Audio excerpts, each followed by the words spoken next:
All right. So I'm not really on a page. I just need some blank space. Let me show you something. Do you have any trouble with GCF? So let's look at the problem that would be just purely GCF. Something like 4m squared n 3 plus 8n and 5.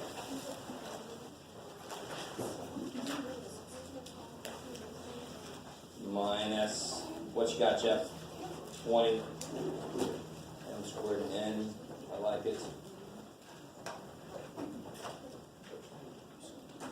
Oh, focus. Sweet. All right. So again, the whole idea, it's really nice. The numbers might be a little bit harder, but the letters, you always take out what? When you look at the variables, what are you looking for? What do you take out for the letters? Like how many m's could I take out? Just one, because that's the lowest number I see. If I try to take more than one m out, what's that middle dude going to do? Freak out. It's going to freak out. It's only got one m to give, right? So really, it's almost harder to do the numbers, but the numbers shouldn't be that evil. What number comes out of 4, 8, and 20? 4. So I put a little 4 out here. So what I'm trying to do is I'm taking out, I'm undistributing something that somebody must have distributed. So I'm looking to see what they all have, because that must be what was distributed to everybody. So I'm taking that back out. I'm recreating a multiplication problem that would work back out to that original thing that I have to work with. So I take a 4 out. I can take, like you guys told me, I could take 1m. How many n's? 1. Because it's the lowest number of n's I see is 1. Now, some of you guys can just go right into the next step here, but let me just show you. You don't have to do this, but if you have any trouble with this kind of thing, here's something you can do. Write what's there, divide it by what you took out, because that is the idea, right? I'm dividing out this, because what would I do with it if it was sitting out front? I would multiply it through. So I'm doing the opposite. I'm just dividing it out. So you can take every term divided by what you're taking out. Does that make sense? So if you don't have to do this, don't do it. So then I can write 8mn5 over what I took out, minus 20m squared n over what I took out. So now I can just reduce each one of these. So the 4's cancel there. What else happens here? Just goes to m. Yeah, 1m cancels. Yeah, 1n cancels. That goes down to 2. So what I have left here, n squared. So some of you guys should be able to just say, I took a 4 out, I took an m out, so I got 1 left. I took 1n out, so I have 2 left. Right? That's what we did the other day. But if you have any trouble with that, this is another kind of approach. Plus, 4 goes in 8 twice. The m's die. How many n's do I have left in this one? 4. 4. So I'd have 2 n to the 4th. And again, many of you should be able to say 8 divided by 4 is 2. I had 1m. I took it. I had 5 n's. I took 1, so I got 4 left. You do not have to do this middle step. But if it helps you, it's there. And then finally, 4 goes into 20. 5 times. How many n's cancel? 1. And then the n's die. So you have minus 5m. I like it. So that middle step is not necessary, but if it helps you, you can write it out. Because that's really what you're doing. Alright. So that's GCF stuff. Let's get back into that trinomial stuff that we got into last time.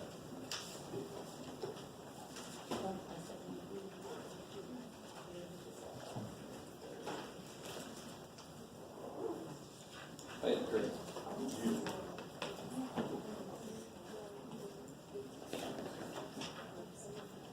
So just to remind you guys, there was that handout the other day where I tried to let you kind of discover the approach.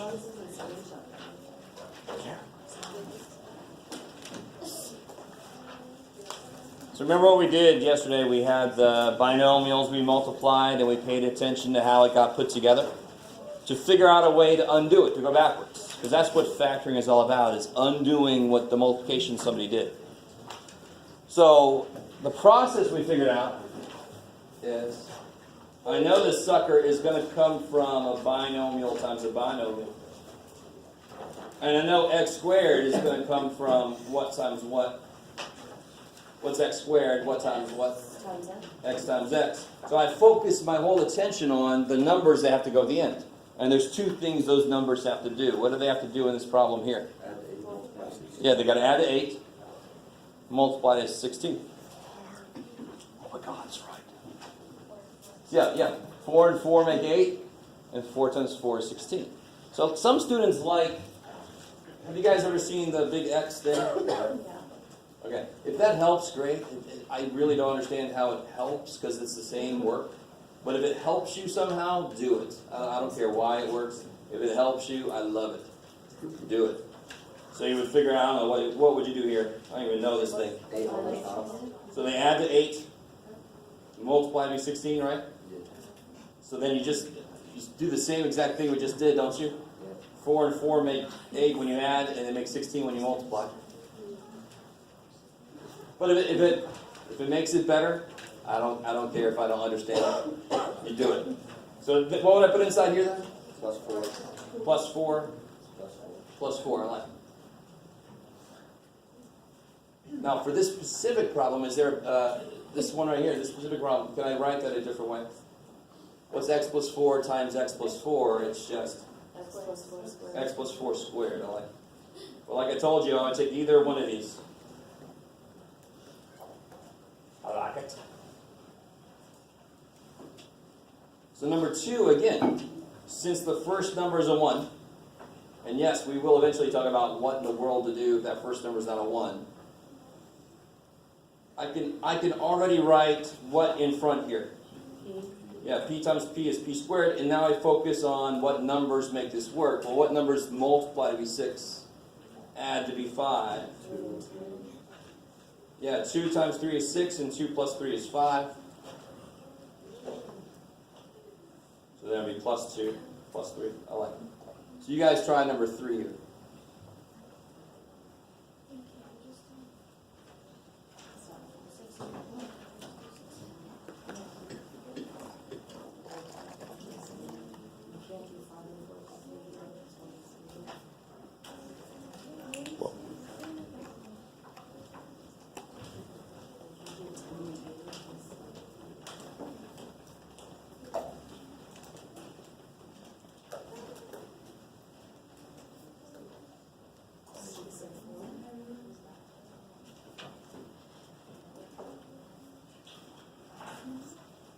Let me make sure everybody's thinking correctly.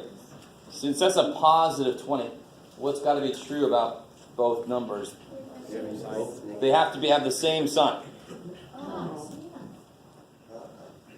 I might have overheard some discussion. So they have to have the same sign because they multiply to be positive 20. They can't have different signs because then they would multiply to be negative, right? Which must mean they actually add to 9 and they have to both be negative to make negative 9. So this one probably jumps out at a few people pretty quickly, but if you make a little list, you can make a little list of factors of 20. 10 and 2, you can quickly eliminate that as an option because that makes 12. What about 20 and 1? No, that makes 21. Shit. 5 and 4. Yeah, 5 and 4. And they both have to be negative. So when I do this, I can make my little binomials. What goes in the front? A. Because that a times a makes a squared. 4 and 5 make 20, and they're both negative, so they add to be negative 9 in the middle. And again, how do you check? Bless you. How do you check yourself? You just multiply it back out. Right? Once you factor something, how do you check it? You multiply, make sure it actually does what it's supposed to do. That's supposed to multiply to be that. Now let me do another example like I did the other day. That problem's done. Everybody cool with that? I'm about to do weird Jeff shit to show you a concrete example of what we're doing. What is A? Anything it wants to be, right? It's just a variable. So somebody give me a decent little number for A. 2. 2, I like it. If a is 2, what is this number here? It'd be 2 squared, 4, minus 9 times 2, 18, plus 20. Is that cool? That's what that number would be. And what's that? 24 minus 18? 24 minus 18? Let's try this one. 6. Alright, let me make sure everybody's with me. So that problem is done. That problem is done.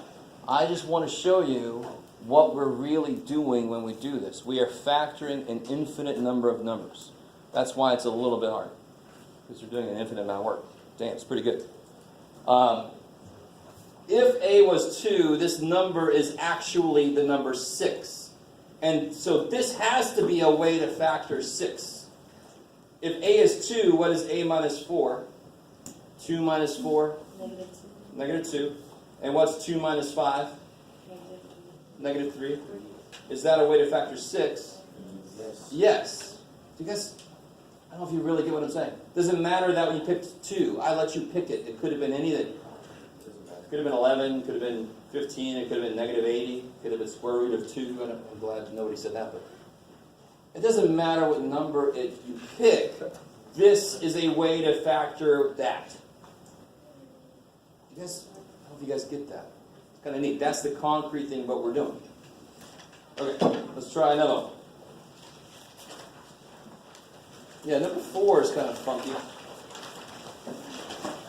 Not too funky. Do 4 and 5 up there. Try those out.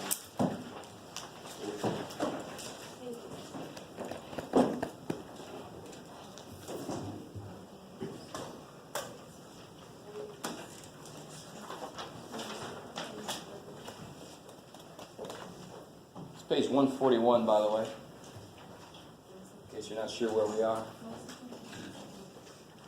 What's that? Oh, just because it's 1 off. So for some reason people forget you could factor 18 as 18 times 1.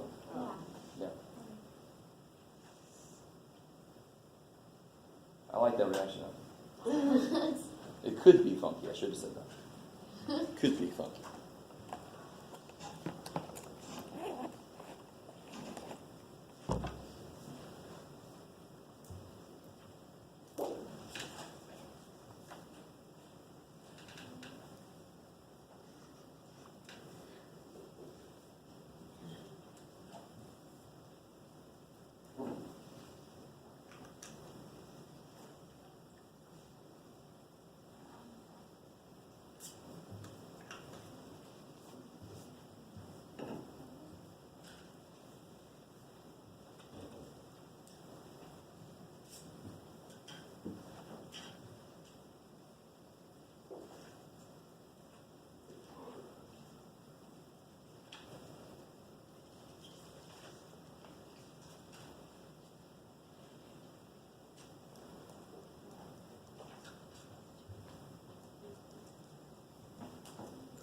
Check your answer out with people nearby if you want to.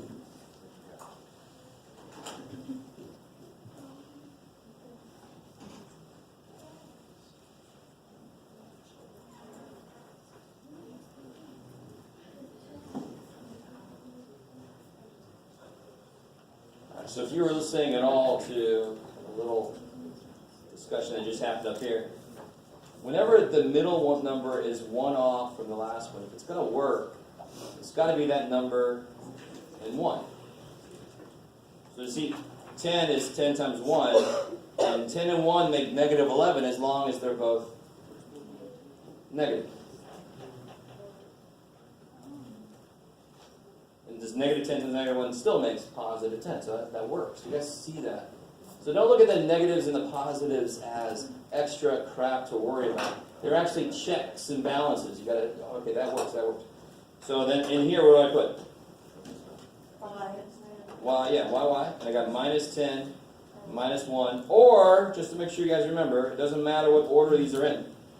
Because, for example, 7 times 3 is the same thing as 3 times 7. I like it, I like it. What about this guy? It's a negative number they got to multiply by 8, so the numbers have to be opposite signs. We understand then when I say this, they have to actually subtract to be 4 then. Because if they're opposite signs, you put them together, you subtract them, right? So this shouldn't be too crazy. 21 doesn't have that many factors, so what's it going to be? 7 and 3. Yeah, and to make a positive 4, the bigger one has to be positive. That's negative. You guys see that? So when the last sign is negative, the middle sign tells you what the bigger dude is. So that when you add them, they actually come out to be that. So here I got, what did I put in here? M plus 7 minus 3. I like it. And again, it could be the other way. Doesn't matter if you wrote the minus 3 first. I like it.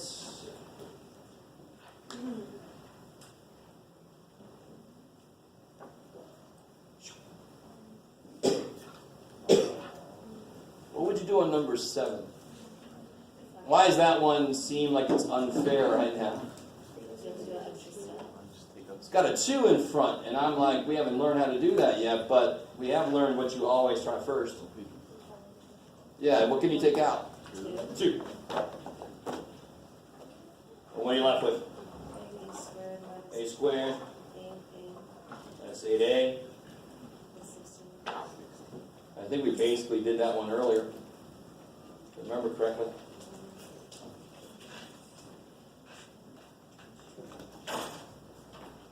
A and A for a squared. What multiplied into 16 adds to be negative 8?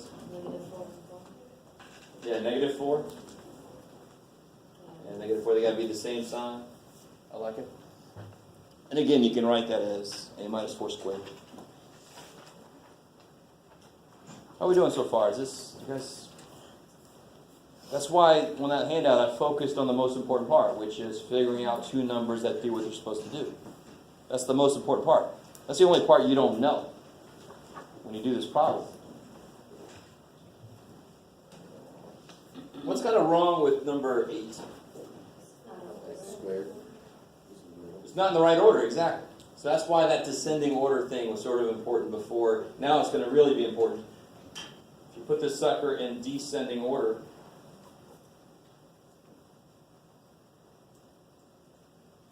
so the last number is negative, the middle number is positive. Go ahead and try to finish that one out.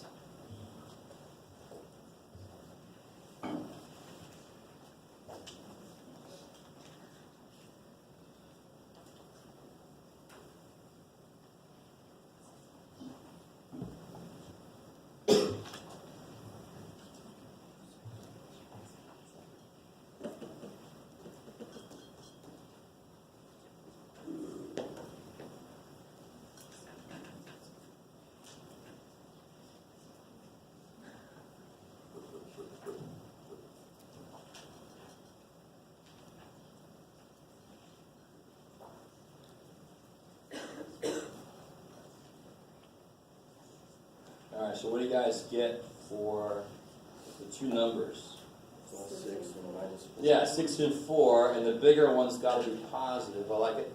So plus 6 minus 4. Now let me ask this if it's going to lead into the next thing we're going to do.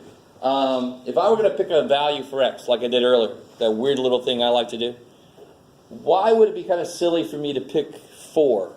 Can somebody see why 4 would be not a very enlightening number to pick? Yeah.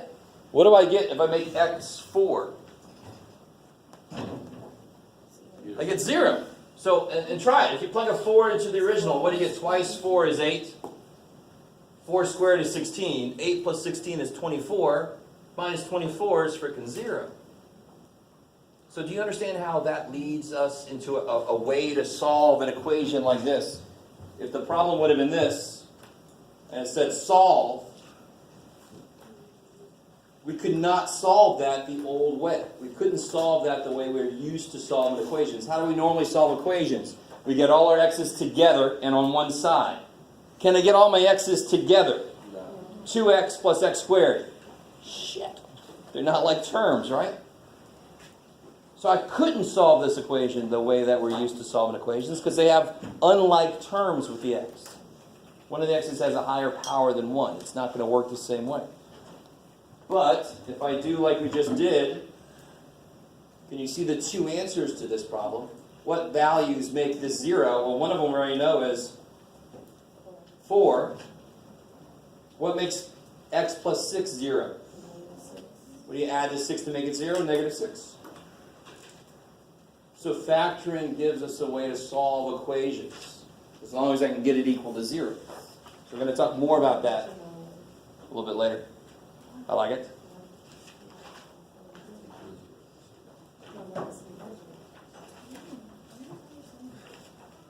What about number 9?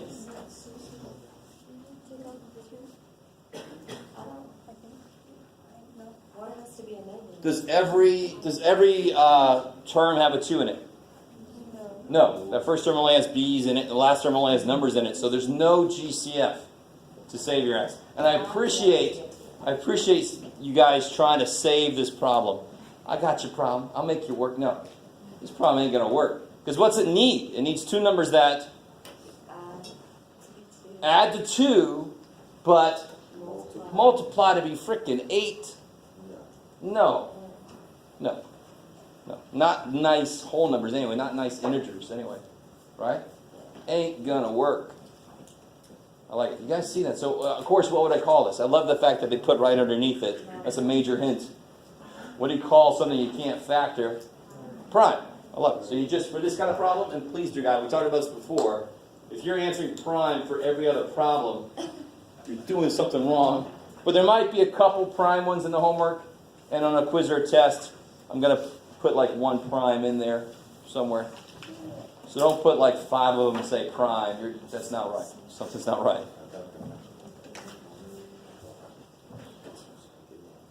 All right. I like it.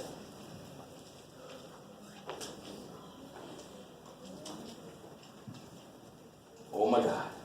Let me see if they give me. Let's see. Ooh.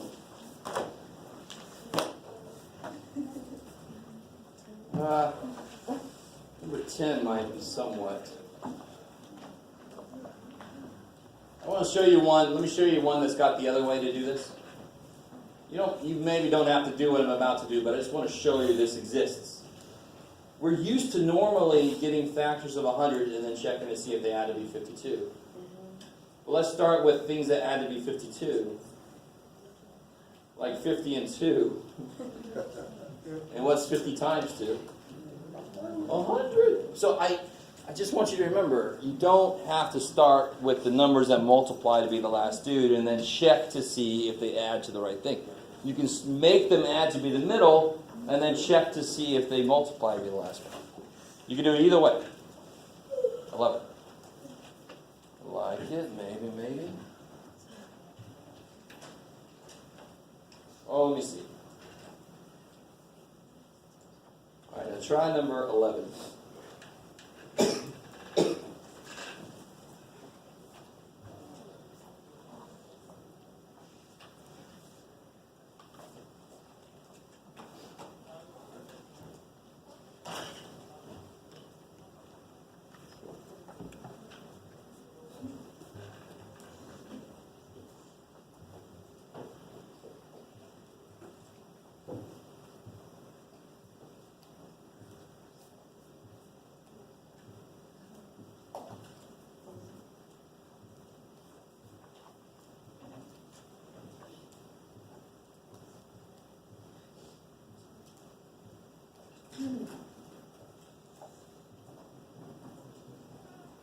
Alright, this one should be 2 equal.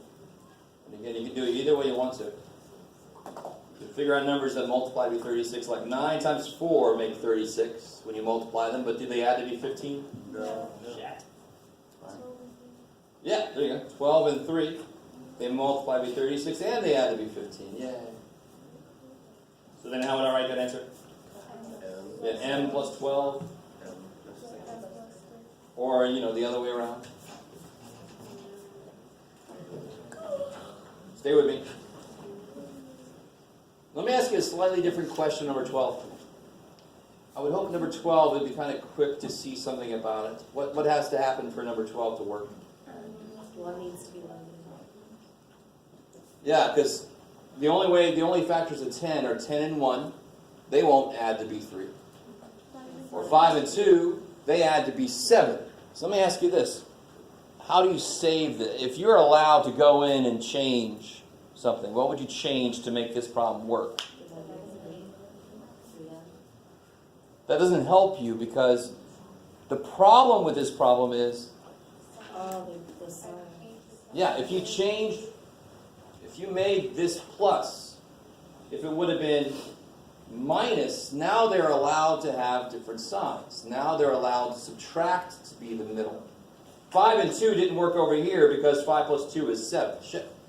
They have to be both positive, right? It's not going to work. Here, if I make that last sign a negative, now 5 and 2 will work because what do I do to make it become positive 3? I make 2 negative. And they have to have opposite signs because they're supposed to multiply with negative now. Do you guys see that? Now don't start doing that. Don't start changing problems with that anymore. Let me change this problem. What would you officially put down for this problem? For this problem you would say prime. But I just wanted to make you think a little bit. How could you change it to make it actually work? Make that last sign minus because then you're allowed to have different signs. That would save this problem's ass, right? It would make it work. I like it. I like it. Okay. See if you do this one like we talked about earlier. Try to solve that.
Alright, so hopefully you remember what we talked about a minute ago, but it kind of makes sense we have to develop a new way to do this because I can't get my t's together. I can't do it the standard way of solving equations from before. So the way to do this then is to realize, oh yeah, this actually came from the product of two things. And tell me this, if two numbers, I don't care, if two numbers multiply to be 0, is there something that has to be true? If two numbers multiply to be 0, could they both be anything they want to be? No, one of them has to be 0. I love it. Now, if two numbers multiply to be anything else, if two numbers multiply to be 8, does one of them have to be 8? Oh, hell no. Does one of them have to be anything? No, it could be 2 and 4, 8 and 1, 16 and 1/2, and holy shit, there's an infinite number of things. But if there's a 0 on that side, then I know that one of those two numbers has to be 0. So what are these two little chunks that I get when I break this up? What do I get for negative 15? -5. Yeah, negative 5. Okay. And negative 5, because the bigger one's got to be negative, so the middle comes out negative. Is that cool? Then you can say to yourself, either this number, whatever the hell that number is, it's got to be 0, or this number's got to be 0.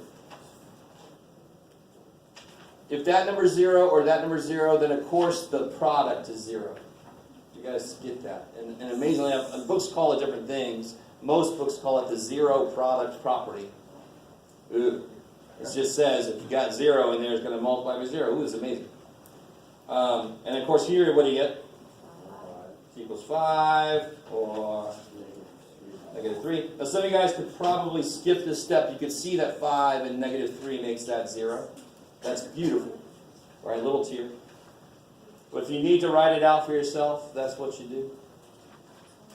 I like it. So there's 2 answers. Yes, I love it. And notice this. I love that you said that, Mike. There's a thing in algebra. It sounds like it's probably important. It's called the fundamental theorem of algebra. And it says, if I have a equation where the degree is 2, and see how this is the second degree? There's got to be 2 answers. If the degree was 3, there's got to be 3 answers. If the degree is 7, there's got to be 7 answers. Holy shit. Now maybe some of them repeat, like you get 3 2s for a third degree thing, but there's still 3 answers. They just happen to all be the same number. But that's kind of awesome. So if I had an equation with like x to the 7th plus blah, blah, blah equals 0, I know there's got to be 7 answers. That's kind of nice to know going in. Now, of course, if any of you get into pre-calculus, you'll actually see another reason why that's true when you start doing all this graphing of all these polynomials. But for right now, just let that make some sense. Okay, I like it. So tell me, what would be wrong then with, what's kind of wrong with this?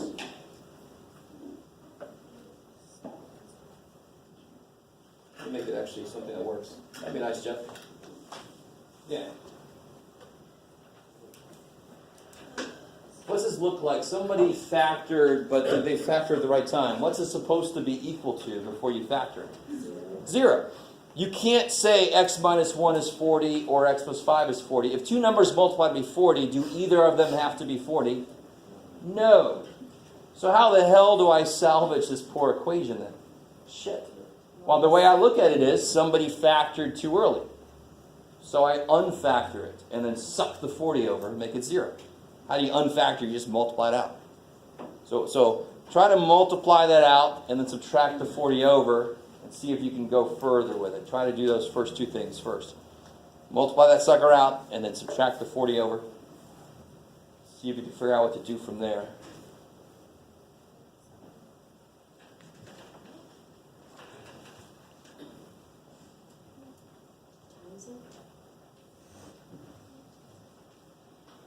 Yeah, FOIL that one side out because somebody factored it too soon. So try to undo their mistake.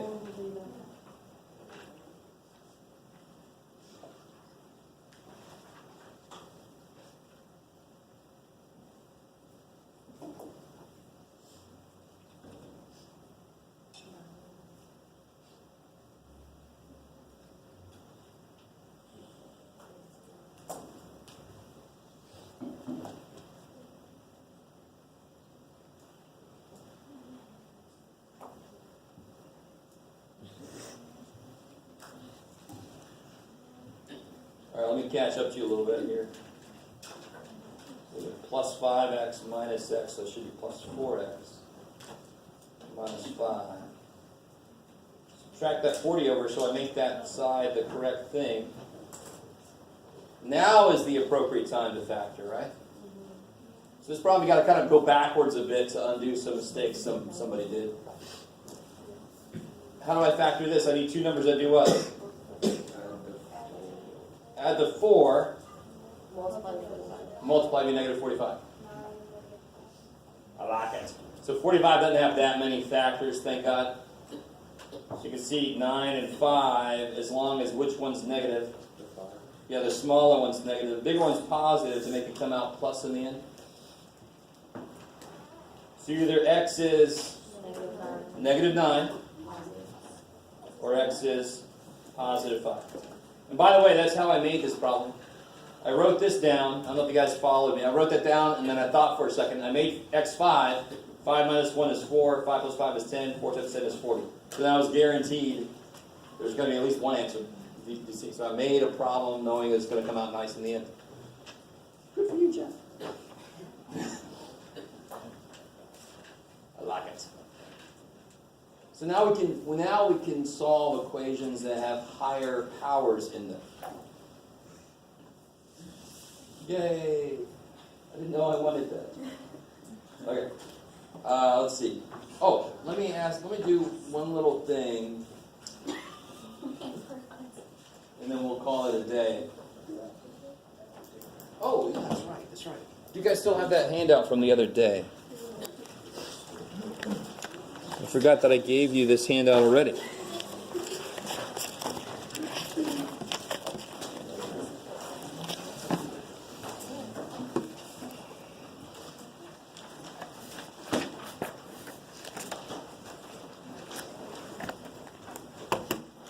Do I have any extras with me? No.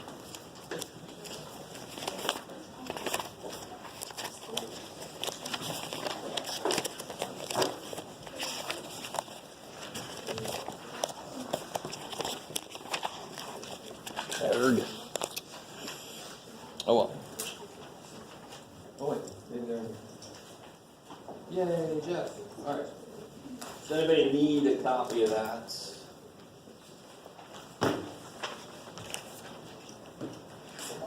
So on one side is the part where we have the motivation to try to do the trinomials we just did.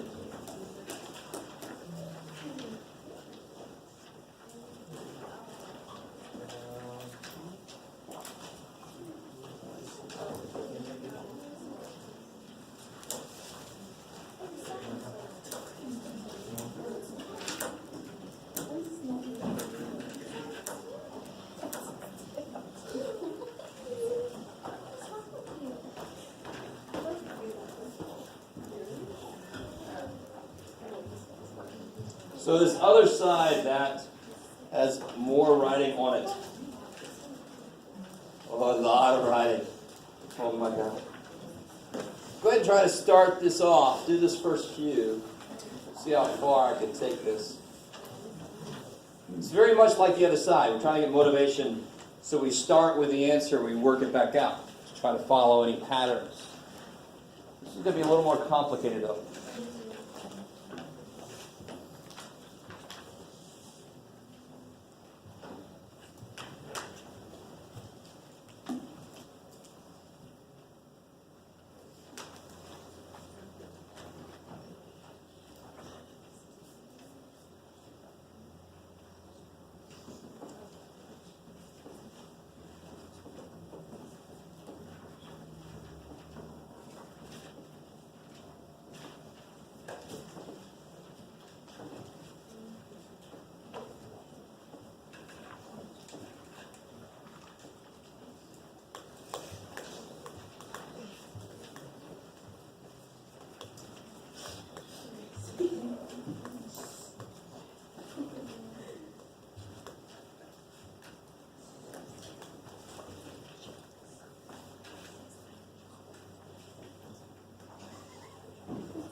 This is not a quiz or anything. You guys certainly can work together if you want to.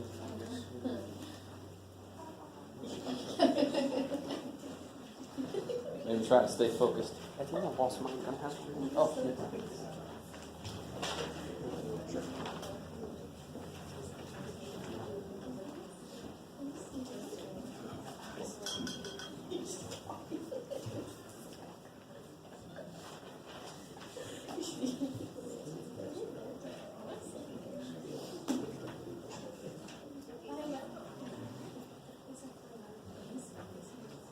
And yeah, do actually try to read through that. See if it makes sense. That is me. I made this thing up. So if I generally don't make sense, this won't make sense to you either. So I'm sorry about that.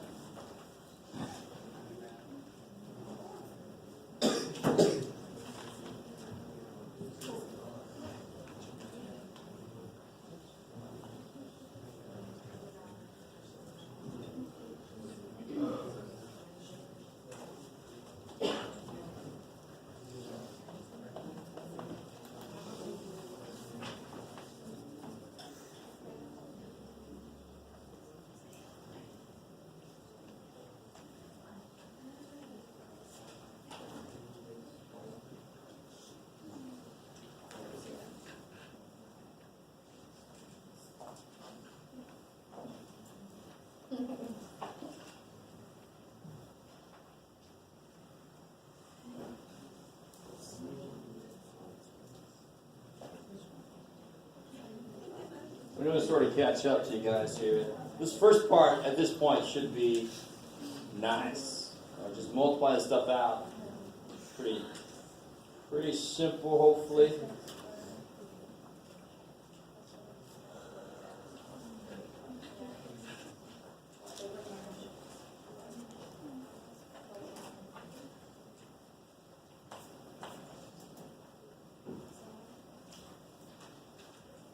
Yep.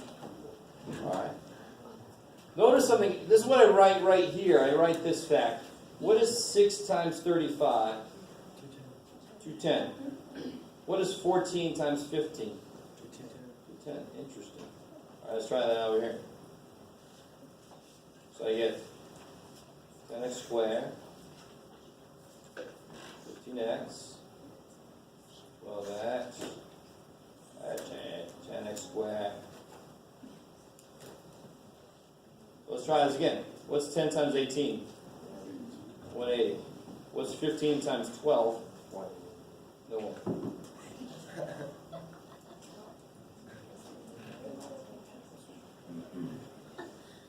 All right, and I'm sure right now you guys are like, well, that's nice, Jeff. Numbers doing stuff. But remember, what are we doing? We're trying to see if there's a pattern I can use.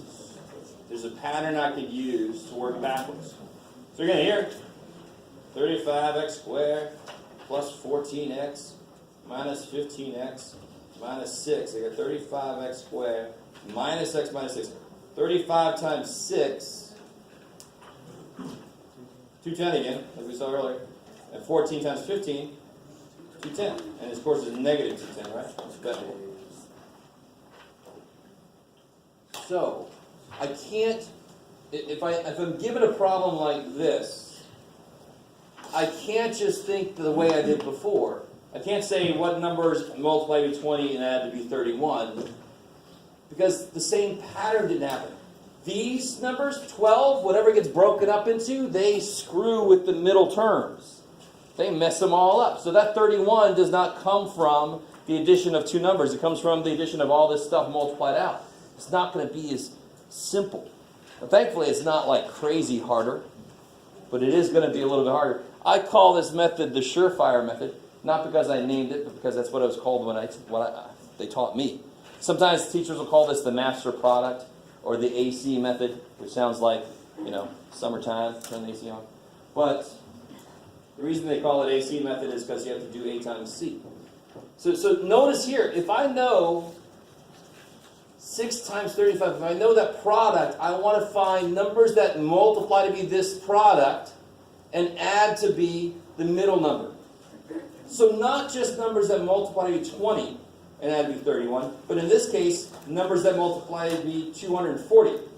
12 times 20. I've got to take the 12 into account. So, let's do an example together, and then we'll probably call it a day soon after that. Here's an example in the middle, blah, blah, blah, blah, blah. So you can look through that. Let's try this dude out. The first number is not a 1. If it's not a 1, the very first thing you try to do is, what? Hope to God it comes out. Can you take a 3 out? Shit, no. 10 and 8, they ain't working with me. You cannot do that. You have to realize, it's that other method. It's a little bit harder method, but it's not that crazy. I can't find factors of 8. That'd be 10. I've got to find factors of 3 times 8. 3 times 8? 24. What factors of 24 add to be 10? 6 and 4. Now here's where it definitely gets different. I'm going to do this exactly backwards. I'm going to rewrite the middle term. I'm going to break it up. So what did we just figure out? What's 10x? 6x plus 4x. Well, you're going to love this. So the 3x squared is still there. The 10x I'm going to break up as 6x plus 4x. And the 8 is still there. So I just took 10x and rewrote it as 6x plus 4x. Now I could write 10x as 3x plus 7x. I could write 10x as 5x plus 5x. I could write 10x as 12x minus 2x. There's a ton of freaking ways to write 10x. But that's the only way that will make the grouping work. Why would I do grouping on this? Because now there are 4 terms. There are 2 little pairs of things, right? So this method is called surefire because if it's factorable, it'll surefire get you a grouping that'll work. I'm from Georgia, but my teacher wasn't from Georgia. I'm not sure why they call it surefire, but I always got to say it like that. Surefire is going to work. So what comes out of the first 2 here? 3x. And what's left? X plus 2. What comes out of these 2? 4. And what's left? X plus 2. So then I got x plus 2, 3x plus 4. Now just to show you, it does not matter what order you put the 6 and the 4 in. If I would have put it in this order, just bear with me for a second. It's still 10x in the middle, right? It's still the same problem. But now when I factor this, what comes out of these 2? X. And what's left? 3x plus 4, I like it. What comes out of these 2? 6. No. No. 2. 3x plus 4. Now notice real quick. Do you see how over here the 3x plus 4 was on the outside?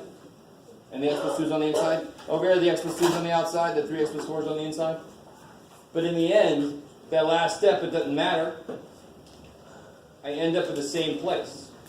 Right? They're both the same answer. Okay, now that was brand new. We barely did anything with that, so don't freak out. It doesn't make complete sense yet. I'll see some of you guys in a few minutes.